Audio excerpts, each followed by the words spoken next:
Halo my friend, jumpa lagi denganku di channel belajar Excel yang kita sayangi. Kali ini kita akan melanjutkan kumpulan rumus-rumus Excel yang pernah kita bahas pada edisi sebelumnya. Mari kita mulai. Pertama-tama kita membahas apa itu M. Rumus AND digunakan untuk menguji sebuah atau beberapa pernyataan yang harus dipenuhi oleh semua kriteria. Sebagai contoh, kita akan menggunakan rumus AND untuk menguji dua pernyataan. Ketik sama dengan AND buka kurung. Silahkan my friend amati rumus yang aku ketik.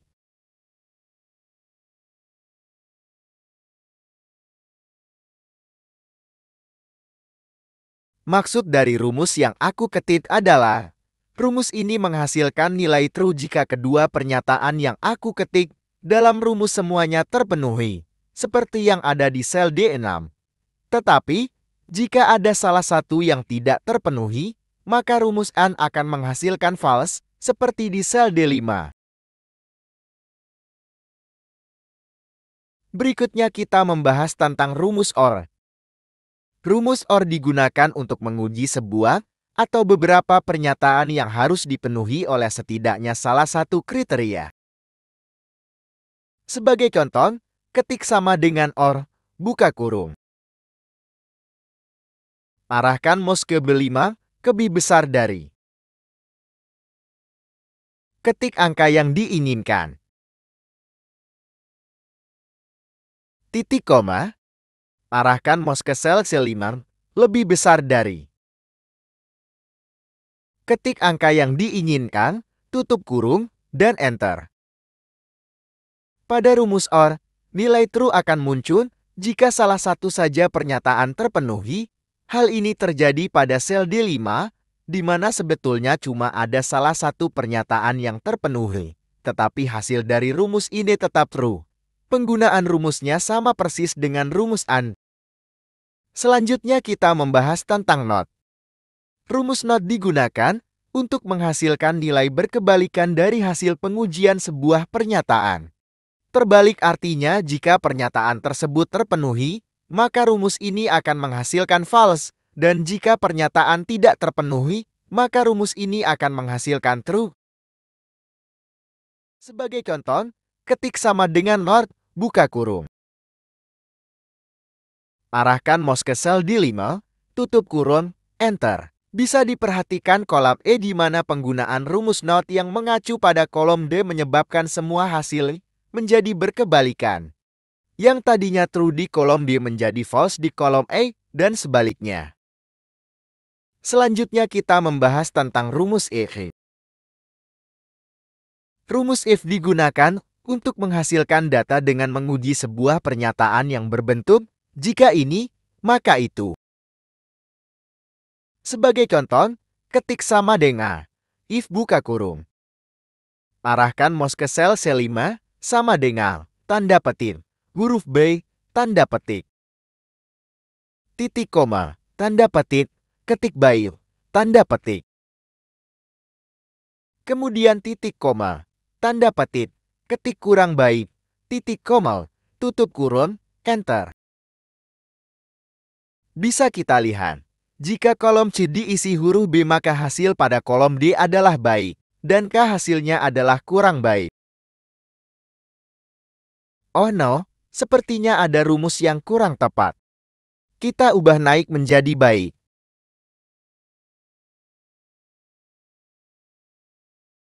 Nah, kalau begini rumusnya sesuai dengan yang kita inginkan.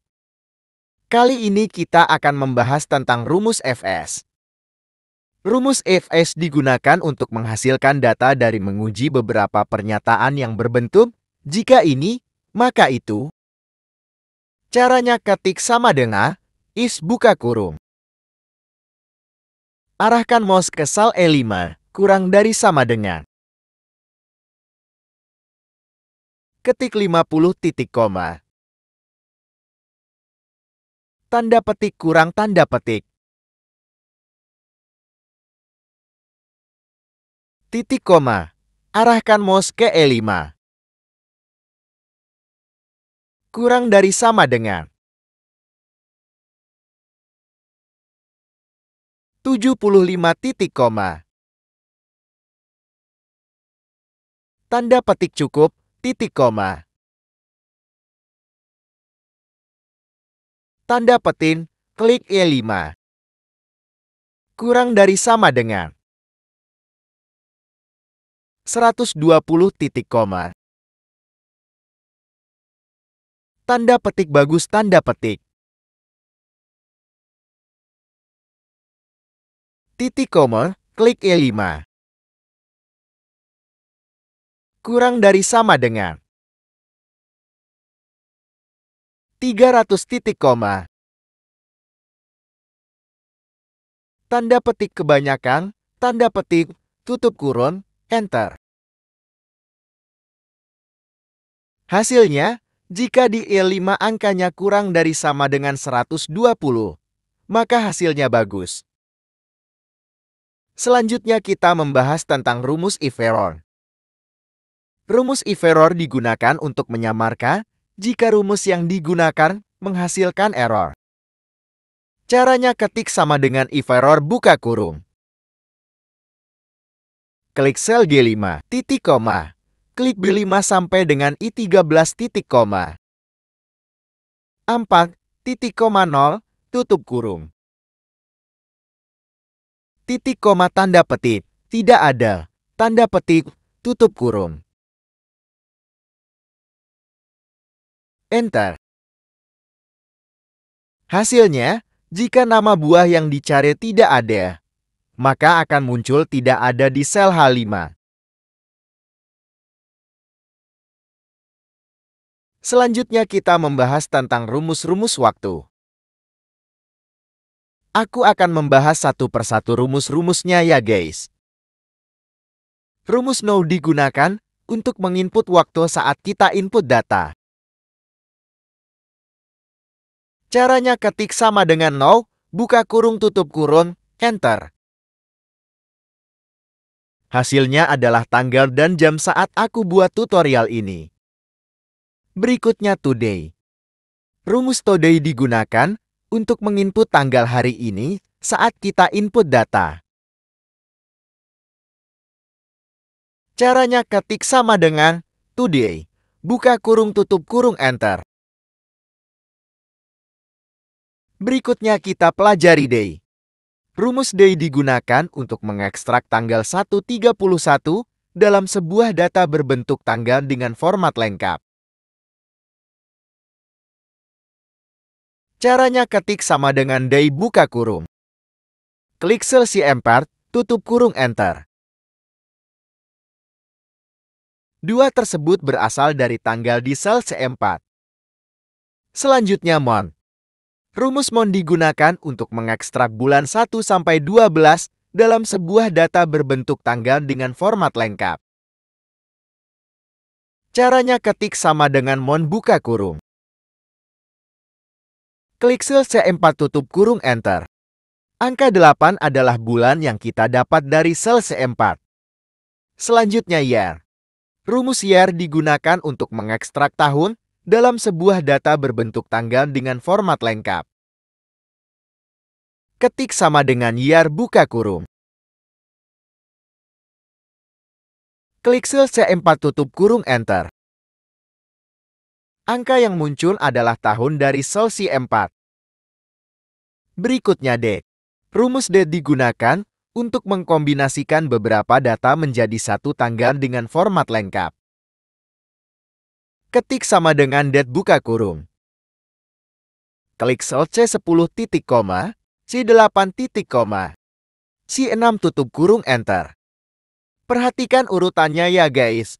Masukkan dulu year, month, baru kemudian day-nya.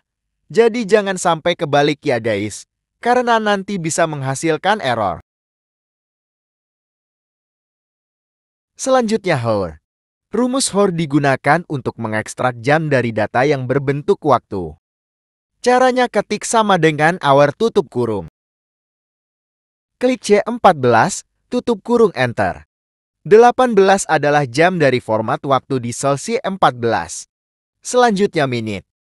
Rumus minute digunakan untuk mengekstrak menit dari data yang berbentuk waktu. Caranya ketik sama dengan menit titik koma.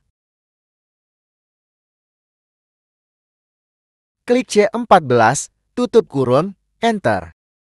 Angka 34 adalah menit yang diambil dari sel C14. Berikutnya second. Rumus second digunakan untuk mengekstrak detik dari data yang berbentuk waktu. Caranya ketik sama dengan second, buka kurung. Klik C14 tutup kurung, Enter. Hasilnya, angka 10 adalah detik dari sel C14. Selanjutnya time. Mirip dengan date, rumus time digunakan untuk menggabungkan beberapa data berbeda menjadi sebuah data berbentuk waktu dengan format yang lengkap. Caranya ketik sama dengan time. Buka kurung. Klik C15 titik koma, C17 titik koma, C19 tutup kurung, Enter. Hasilnya adalah gabungan dari sel yang kita klik barusan.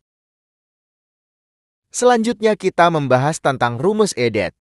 Rumus edit digunakan untuk menghasilkan tanggal dalam waktu beberapa bulan, ke depan, atau ke belakang.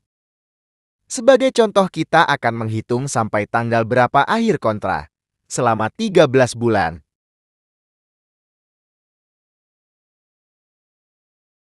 Caranya ketik sama dengan edit. Buka kurung. Klik C24 titik koma. Di 24 tutup kurung, Enter. Hasilnya, tanggal akhir kontraknya 23 Februari 2024. Selanjutnya kita membahas tentang rumus Iomon. Rumus Iomon digunakan untuk mencari tanggal akhir dari sebuah bulan dalam beberapa bulan ke depan atau ke belakang. Contohnya ketik sama dengan Iomon buka kurung. Klik C27 titik koma. Di 27 tutup kurung, Enter. Hasilnya mirip seperti edit, hanya saja yang dihasilkan tanggal yang selalu jatuh di akhir bulan yaitu tanggal terakhir setiap bulan. Selanjutnya kita membahas tentang rumus Yarfrak. Rumus Yarfrak digunakan untuk menghitung selisih dari sebuah tanggal dan menghasilkan angka dalam satuan tahun. Contohnya ketik sama dengan Yarfrak buka kurung. Klik C30 titik koma. D30 titik koma. Angka 3 tutup kurung, Enter. Maksud menggunakan angka 3 adalah agar rumus ini menggunakan 365 hari sebagai pembagi. Hasilnya, masa kerjanya 2,9 tahun. Selanjutnya kita membahas tentang rumus DETIF. Rumus DETIF digunakan untuk menghitung jumlah tahun, bulan, atau hari dari selisih sebuah tanggal. Maksud dari Y, menghitung perbedaan tahun secara utuh. Maksud dari M, menghitung perbedaan bulan secara utuh. Maksud dari D, menghitung hari. MD, menghitung perbedaan hari mengabaikan bulan dan tahun. YN, menghitung perbedaan bulan mengabaikan tahun. YD, menghitung perbedaan hari mengabaikan tahun. Contohnya ketik sama dengan DETIF buka kurung. Klik C33 titik koma. D33 titik koma. Tanda petik. Y tanda petik. Tutup kurung. Enter. Hasilnya, masa kerjanya 2 tahun. Untuk berikutnya kita copy ajak rumus yang sudah ada.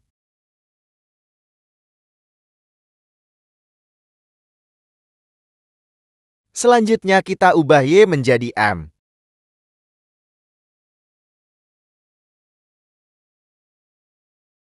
Ini Y jadi D. Yang ini Y jadi MD. Ini Y jadi YM. Yang ini Y jadi YD. Berikutnya kita pelajari rumus workday. Rumus workday digunakan untuk menghitung sebuah tanggal di masa depan dengan menginput tanggal awal dan jumlah hari kerja nih. Jika ada tanggal merah di antara tanggal itu, kita bisa minta rumus ini untuk tidak menghitung tanggal merah tersebut dalam 45 hari kerja yang ingin dihitung. Sebagai contoh, ketik sama dengan workday buka kurung. Klik C41 titik koma, D41 titik koma, E41 tutup kurung enter. Hasilnya muncul tanggal hari akhir kerja. Selanjutnya kita membahas tentang rumus exact. Rumus exact digunakan untuk menguji apakah dua data yang dibandingkan merupakan data yang persis sama. Jika datanya 100% sama tanpa ada perbedaan karakter apapun, maka rumus ini akan menghasilkan nilai true, sedangkan jika tidak 100% sama, maka akan menghasilkan false. Sebagai contoh, ketik sama dengan exact buka kurung. Klik B8 titik koma. C8 tutup kurung enter. Hasilnya false, berarti antara B8 dan C8 ada perbedaan pada susunan katanya. Selanjutnya kita membahas tentang rumus rank. Rumus rank digunakan untuk memberikan peringkat untuk sebuah data dengan membandingkan data di sel tersebut dengan sekumpulan data lainnya. Sebagai contoh, ketik sama dengan rank buka kurung. Klik C5 titik koma. Lalu blok C5 sampai dengan C11 tutup kurung, enter. Lalu klik 2 kali mouse sebelah kiri untuk mengcopy rumusnya. Hasilnya, muncul peringkat siswanya. Selanjutnya kita membahas tentang rumus run. Rumus run digunakan untuk menghasilkan nilai desimal secara random untuk data yang kita buat. Perlu dicatat bahwa rumus ini akan selalu menghasilkan angka desimal random yang selalu berubah-ubah setiap kali kita mengedit file Excel tersebut. Rumusnya bisa teman-teman lihat di layar ya. Angka yang dihasilkan akan berubah jika kita mengedit data di kolom C. Selanjutnya kita membahas tentang rumus run between. Rumus run between digunakan untuk menghasilkan nilai secara random untuk data yang kita buat. Di dalam rumus run between, kita bisa menentukan nilai randomnya mau dihasilkan untuk angka dengan batas-batas bawah dan batas atas tertentu. Sebagai contoh ketik sama dengan run between buka kurung. Masukkan 50 sebagai batas bawah titik koma. 90 sebagai batas atas, tutup kurung, enter. Hasilnya dalam contoh ini, nilai random di kolom D adalah di antara 50 dan 90. Selanjutnya kita membahas tentang rumus mode. Rumus mode digunakan untuk mencari nilai yang paling banyak muncul dari sekumpulan data yang kita blok. Sebagai contoh ketik sama dengan mode, buka kurung. Blok D5 sampai dengan D11, tutup kurung enter. Hasilnya, angka 10 merupakan angka yang sering muncul di kolom D. Selanjutnya kita membahas tentang rumus Roman. Rumus Roman digunakan untuk mengubah angka biasa menjadi angka Romawi. Caranya ketik sama dengan Roman buka kurung. Klik C5, tutup kurung enter. Hasilnya muncul angka dalam bentuk Romawi. Oke guys, cukup sampai di sini dulu tutorialnya. Sampai jumpa lagi di edisi berikutnya. Bye-bye.